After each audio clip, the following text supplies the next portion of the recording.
आज के आधुनिक युग में जहां भौतिक सुख सुविधाएं जीवन का अहम हिस्सा बन चुकी है, वहीं नरसिंहपुर का एक परिवार सब कुछ छोड़कर आत्म साधना की राह पर निकल पड़ा है। अनामिका काकरिया, उनके पिता दिनेश काकरिया, डॉक्टर बेटी हर्षिता और चार्टर्ड अकाउंटेंट में अध्ययनरत बेटे विधान, ये चारों सदस्यों ने आचार्य जिन पीयूष सागर, मुनि सुब्रत स्वामी, मुनि ब्रह्म सागर के सानिध्य में जैन दीक्षा ग्रहण की। सकल जैन श्वेतांबर संघ के तत्वावधान में आनंद नगर कॉलोनी नरसिंहपुर ने इस दीक्षार्थी परिवार के सम्मान में भव्य दीक्षार्थी अभिनंदन समारोह का आयोजन किया। वहीं दीक्षार्थी परिवार ने अपने अपने विचार व्यक्त किए। इस मौके पर जैन समाज के महिला पुरुष बड़ी संख्या में मौजूद रहे। इस बार पूरे परिवार का संन्यास लेना समाज में चर्चा और प्रेरणा का विषय बन गया। वैराग्य का प्रसंग तो ऐसे देखा जाए तो अपने लाइफ में हर टाइम चलता रहता है, बस जस्ट अपना पॉइंट ऑफ व्यू मैटर करता है उसमें। तो जब ये हुआ कि ट्रीट करने के लिए पेशेंट तो आते हैं हॉस्पिटल में, डॉक्टर सब ट्राई तो करते हैं, बट एट दी एंड यही बोलते हैं जो भगवान चाहेगा जो भगवान होगा। वो डिसीजेस होता है जिसका कॉज पूछते पेशेंट अपने से, बट बहुत से डिसीजेस का कॉज अननोन रहता है। बस अपने कर्मों में ये तो काफी लोग बन रहे हैं, ऐसे तो मतलब काफी बन भी रहे हैं। तो मेरे रहने से मतलब देश को देते हुए फर्क नहीं गिरेगा, पर शायद मेरे ये डिसीजन शायद मेरे खुद के लिए है। मतलब लोग इन्वेस्ट करने के लिए हम खुद भी सलाह देते हैं, मतलब लोग इन्वेस्ट करो, फ्यूचर के लिए आपका सेफ रहेगा।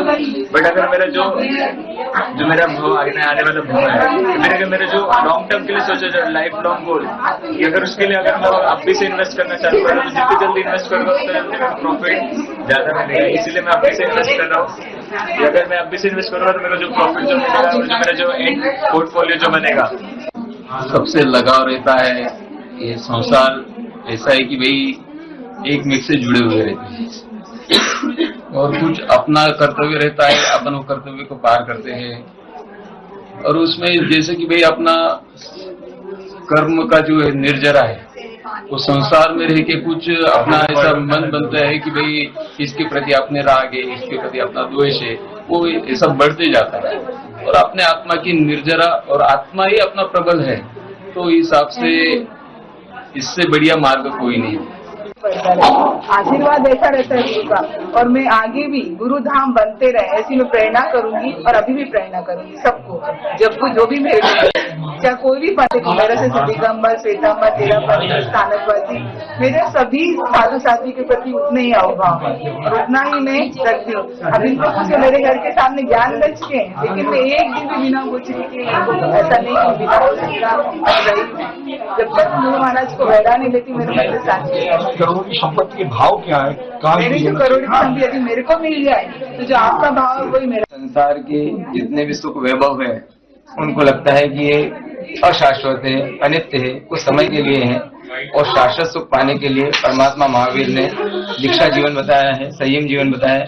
संयमित जीवन जीना, अहिंसा, अचौर्य, अब्रह्मचर्य का त्याग करके ब्रह्मचर्य में रहना, परिग्रह रहित रहना और शांति से अपना जीवन बिताना, उसके लिए एक मार्ग बताया, उसको दीक्षा जीवन बोलते हैं। गुरु की निष्ठा में रहा जाता है, उसमें गुरु के आदेश के अनुसार पूरा जीवन जिया जाता है, उस जीवन को बोलते हैं दीक्षा। उसमें साधना, तप, त्याग, वैराग्य भाव होते हैं।